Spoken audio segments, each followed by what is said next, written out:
ताम्रध्वज साहू के सुरक्षा में होइस चूक, फटाका फूटेले गुस्सा लइका मन ह, पथरा फेंक के मंत्री जी के गाड़ी के कांच ला तोड़िस फोड़िस। प्रदेश के गृह मंत्री ताम्रध्वज साहू के सुरक्षा में एक बड़े चूक के मामला सामने आया है। कल उनका जन्मदिन के मौका में सुरक्षा कर्मियों की मौजूदगी में गृह मंत्री के वाहन के एक शीशा टूट गयस। ऐसे होइस की समर्थक मन जब फटाका फोड़त रही तो एक 17 वर्षीय लड़का ला फटाका छिटक के लग गयस। ओकर से गुस्सा के वो लड़का गृह मंत्री के गाड़ी के शीशा ला तोड़ दिस।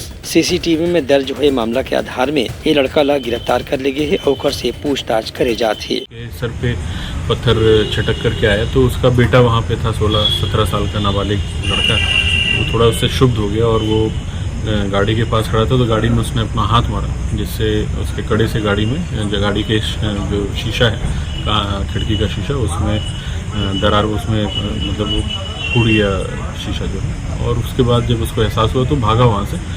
पुलिस ने तत्काल उसमें कार्रवाई करते हुए लड़के को अपने कब्जे में ले लिया है और उसके फादर को भी बुलाकर समझाइश दी जा रही है, क्योंकि लड़का नाबालिग है तो उसके संबंध में जो भी कार्रवाई बनती है उस हिसाब से कार्रवाई। ब्यूरो रिपोर्ट, उतलांगा न्यूज़।